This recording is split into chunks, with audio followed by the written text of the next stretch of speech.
As the rates of virginity and inceldom rise, and as the global fertility rate drops, society is plunging ever deeper into a population crisis. As populations plummet in the decades ahead, we will be faced with a litany of new challenges as our populations grow weary and in greater need of care. We will have to confront a diminishing working age population and the reality that raising a family with the one we love will become increasingly remote.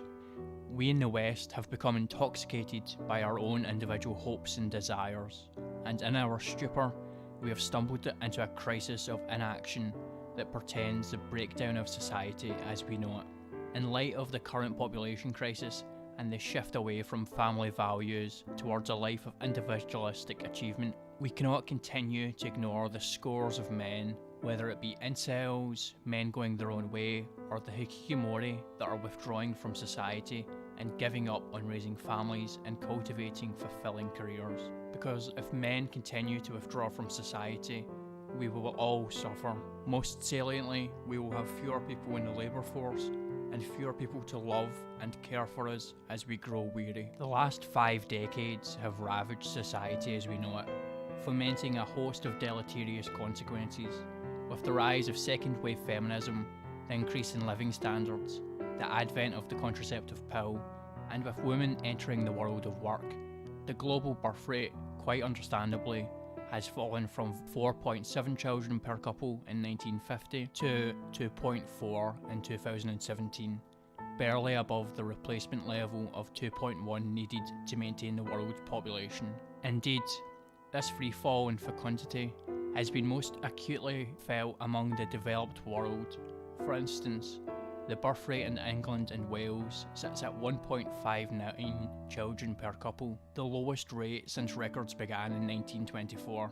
The birth rate in Russia is 1.35, and in America the birth rate fell from 3.21 in 1950 to 1.82 in 2021.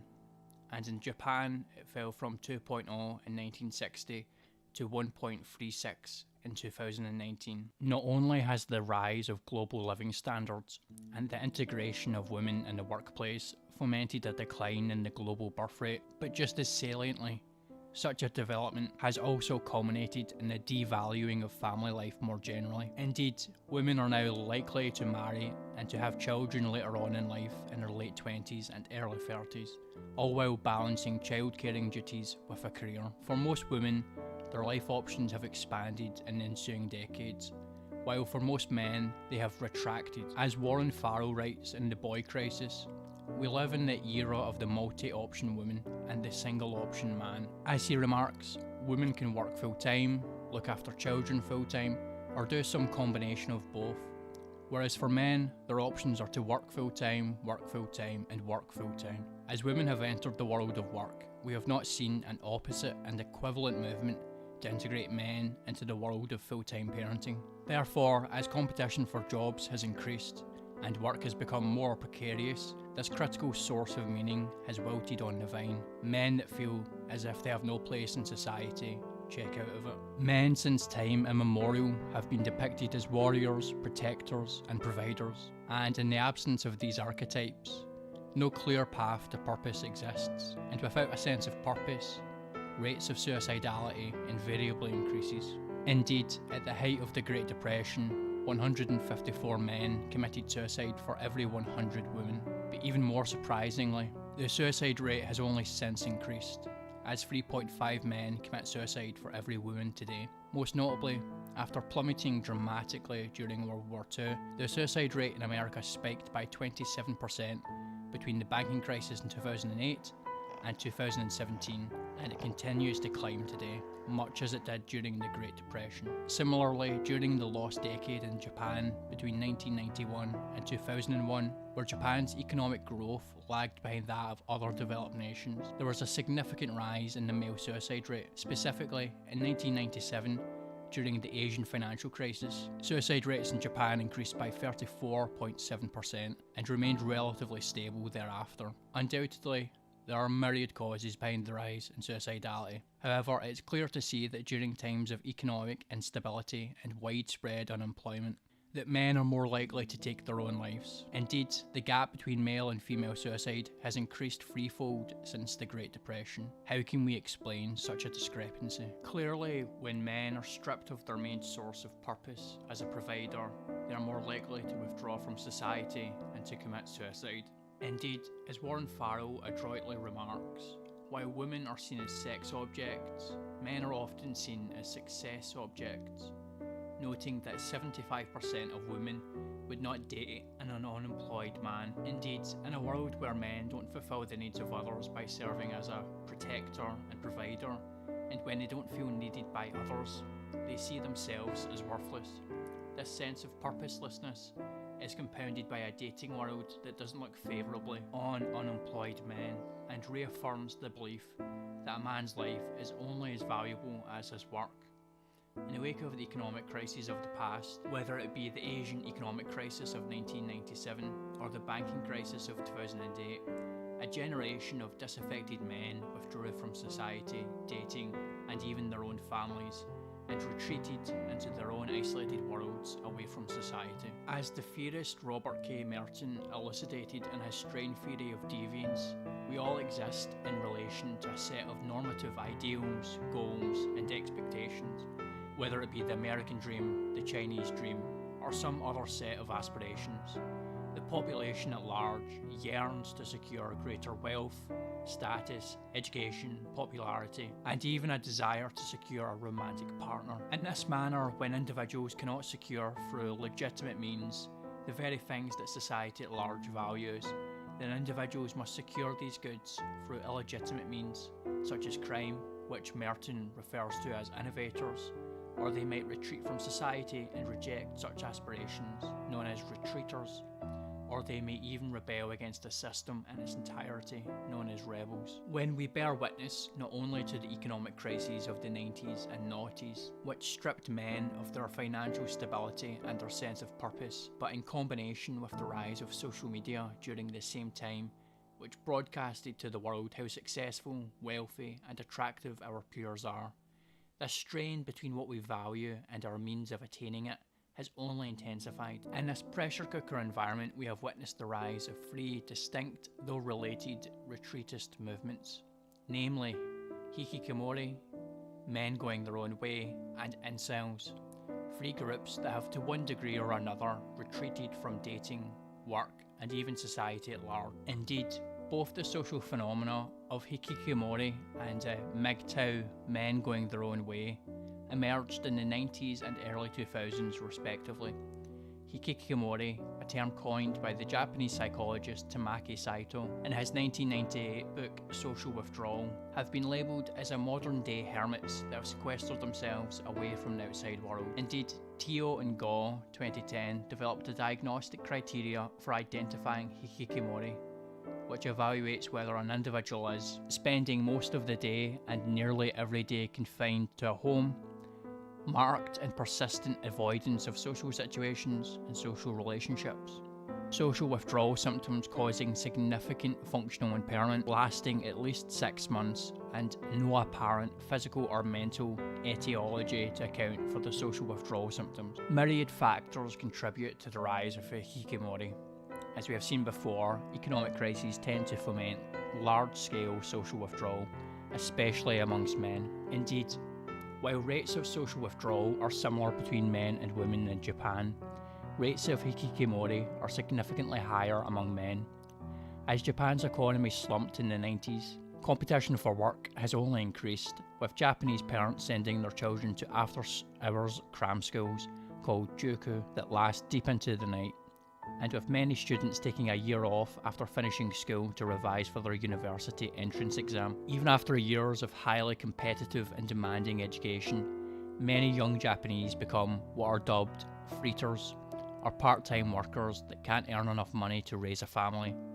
Consequently, freeters are often disparaged as a burden on others and as a danger to the economic prosperity of the nation. It is at this point, after successive social, academic, or vocational failures, that many hikikomori buckle under the strain of expectation and experience a failure to launch their adult lives. A similar social phenomenon can be found in the West in the form of incels and men going their own way. Two distinct, though mutually overlapping movements that lay great emphasis on withdrawing from a society that makes onerous demands on them. Both movements form part of the larger manosphere, a heterogeneous constellation of groups and cultures that focus on men's issues, including pickup artists, men's rights activists, and most saliently, involuntary celibates and men going their own way. While both groups have much in common with the extreme social withdrawal that characterises Hikikomori, members of the MGTOW movement similarly retreat from society at large, while incels, especially those espousing the black pill philosophy, may still be deeply embedded in the social world, but may instead simply withdraw from the dating world. At the core of the MGTOW ideology is the belief that feminism has corrupted society as we know it, and that we live in a gynocentric social order that prioritises women's issues over men's. To evidence this gynocentric social order, as seen in Cassie J's documentary The Red Pill, members of the manosphere often point towards statistics of gender bias in courts, where 81% of family court rulings are won by women, and towards the societal expectation that men are disposable, as indicated by the fact that men make up 97% of all workplace deaths and 93% of all deaths in war. As such, members of the MGTOW movement endorse a life removed from the gynocentric social order and disavow dating, relationships with women, and in more extreme cases, they disavow society at large and live entirely off-grid. Similarly, the incel community espouses the black pill philosophy, an ideology stating that unless men enjoy the characteristics of chads, namely being 6 foot tall, having a six-pack physique, and earning a six-figure salary, then there is no personal solution to their systemic dating problems, unless they violently revolt against the system. Therefore, rather than chaste love and intimacy, many conclude that the juice is not worth the squeeze, or that the woman is not worth the strain, and therefore retreat into virtual worlds and incel forums. Since the movement's founding in 1997 with Alana's involuntary celibacy project, the incel culture has only grown and become more vituperative in the ensuing decades, culminating in fatal attacks that have captured the eyes of the world, with the number of men under 30 not having sex in the last year tripling since 2008, and with men precipitously dropping out of academia and the labour force, to the point that men only constitute 40% of all university graduates. We need to be prepared to engage with men that are at risk of withdrawing from society. If we do not help them, they will not be able to help us, and rather than alleviate the problems of tomorrow, we will be destined to compound them. Society cannot afford to have scores of men withdrawing from work, academia, and relationships, without deepening the woes of an inverted age structure that awaits the Western world. As the controversial figure Pat Buchanan notes, the developed world is careening towards a future where there will be more people aged 60 and over than under, which in the process will further diminish the global fertility rate, leading to a greatly reduced working age population and to less income tax to spend on social services like elderly care. As the population looks set to plateau and ultimately fall, the developed world can't extricate itself from this problem by simply encouraging more working age migrants to up sticks to the West.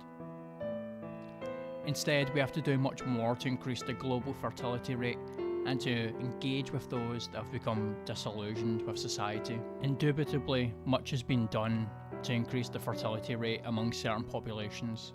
In Sweden, the fertility rate increased significantly during the early 90s and 2000s, from 1.5 to 1.9, due to a battery of economic incentives, including parental leave for both fathers and mothers that pays 80% of their salary for a year, child support allowance, extended child support allowance for children up to 20 years old, large family support for families with several children, and 525 hours of free childcare per year.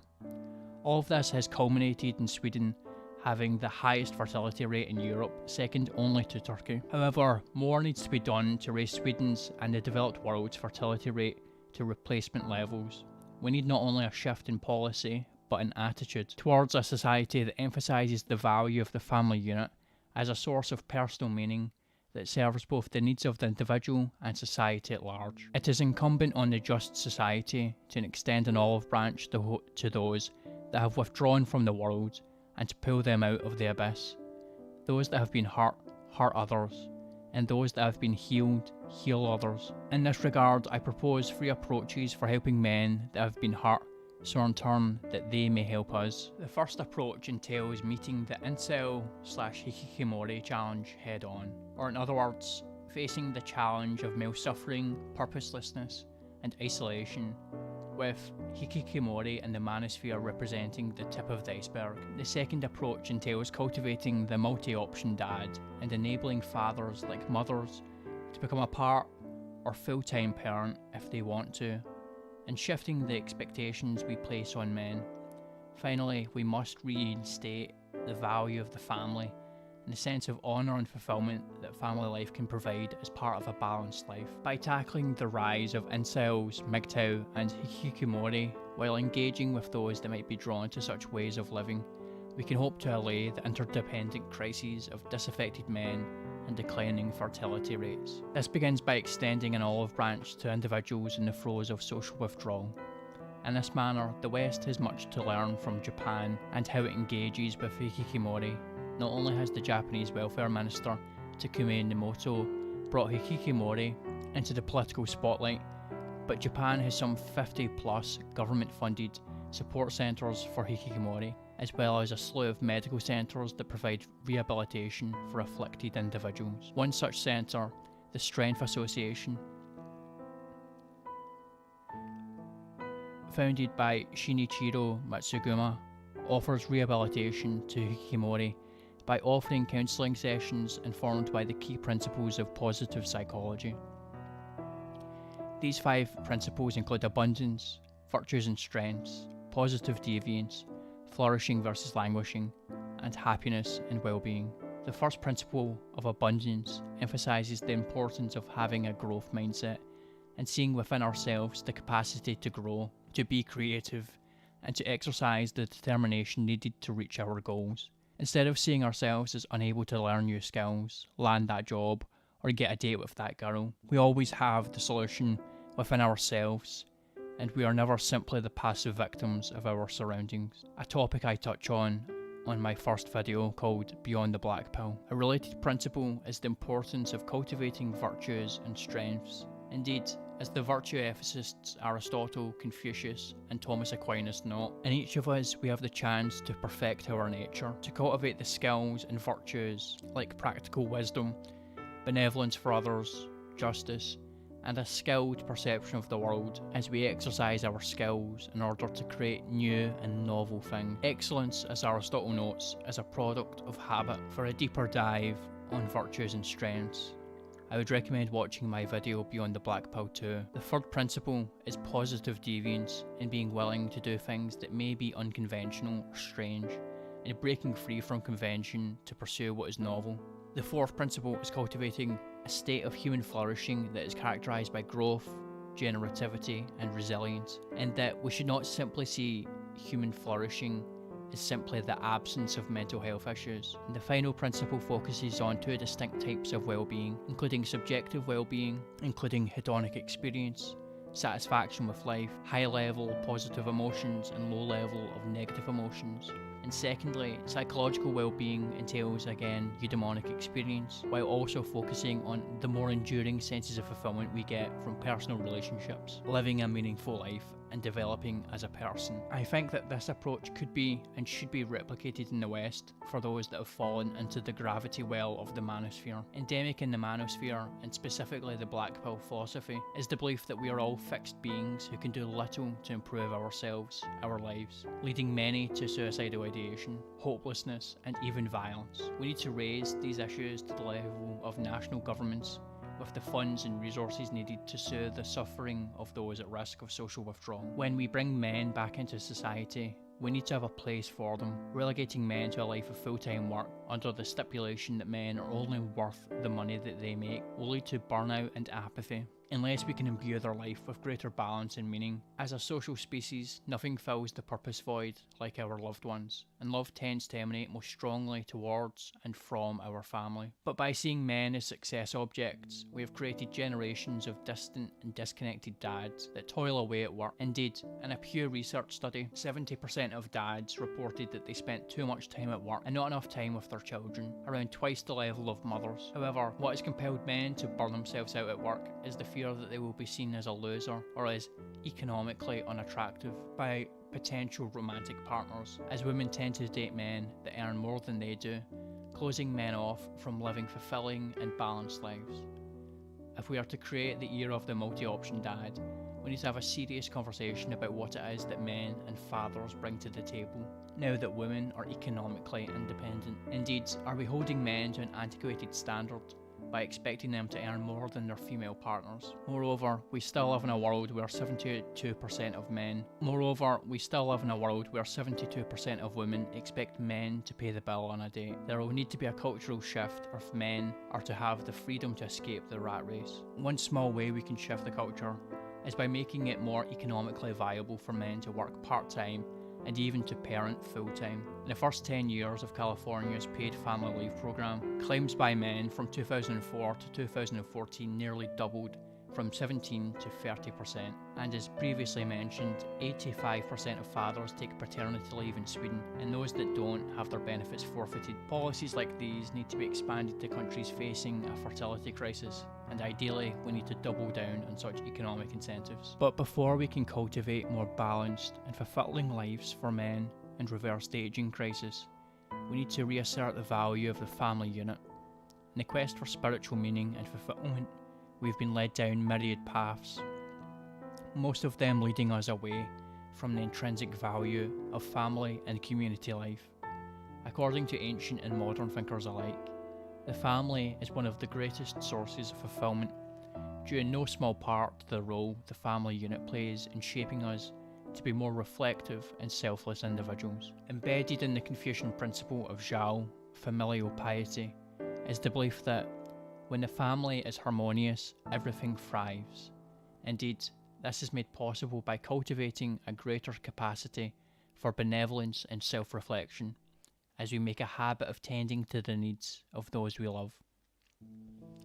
A cornerstone of Confucian thought is the principle of reciprocal consideration, whereby the individual extends their heart towards others and looks beyond simply satisfying their own needs. Indeed, in a world of metastasizing isolation, depression, and purposelessness, what has followed is an obsession with the self, and more specifically, with ourselves. Instead of looking outwards, we have turned inward. A generation relentlessly questioning what their purpose is, where they fit in the world, and how they can leave their mark on it, has spiralled out of control into the existential abyss. As Warren Farrell notes, in the past 3 decades, we have witnessed a 35-fold increase in the rate of mental health disorders, and this is due in part to the obsessive fixation we have on our own needs, stemming from parents and their desire to satisfy all of their children's needs, without teaching them the value of serving others. As parents conceived fewer offspring and coddled their children from all forms of danger and suffering, this has led to what Jean Twenge dubbed Generation Me, or what was once called, in the era of the China's one-child policy, the Little Emperors. However, fulfillment can only be found in the twin efforts of having our own needs met while meeting the needs of others. Indeed, the concept of filial piety refers not only to the love and devotion of parents to their children, but of children to their parents, and how such love and devotion can shape our character. In the process of placing our family's interests above our own and caring for them in times of need, we come to appreciate the years of toil they spent bringing us into the world, and it is an appreciation for the years of care that our parents gave to us that we should in turn care for them as they entered their twilight years.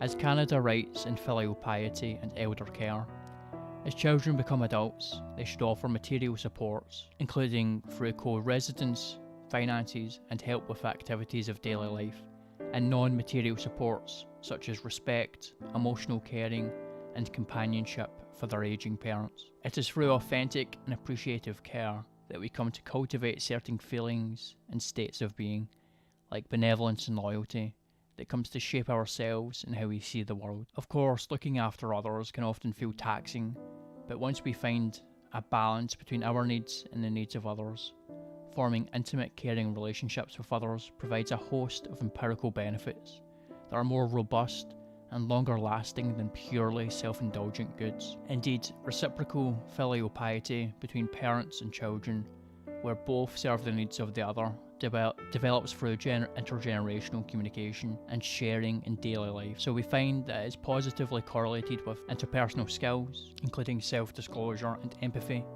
with better psychological adjustment and emotional support of parents. Moreover, it also positively correlates with life satisfaction, and it mediates the influence of supporting parents on young adults' happiness. Integrating those that have withdrawn from society into loving and caring family units, and indeed back into society at large, is something that a just society must bring to fruition, as is the metamorphosis of the individual from the relentless egoism of the self towards a greater appreciation of how deeply interwoven our needs and interests are with those of our loved ones. We're all the products of previous sacrifices. As social beings, we're all nodes in a larger network of relationships. We all strive for love and warmth, meaning and fulfillment. When we help others, our actions tend to ripple out across space and time and multiply beyond our comprehension. Benevolence is a self-perpetuating force. Those that hurt others. Those that have been helped help others. Every incel is motivated by a story of individual suffering. Every Hikikomori rejects a society that has rejected them. If we care about creating a just society, then we must incubate and give life to nurturing, loyal, appreciative and empathetic support systems. And little can shape our character and the content of our heart like the intimacy and interdependency of family life. If you've liked this video and want to see more videos on how philosophy can help us study society, then please share, subscribe and like the video. Thank you.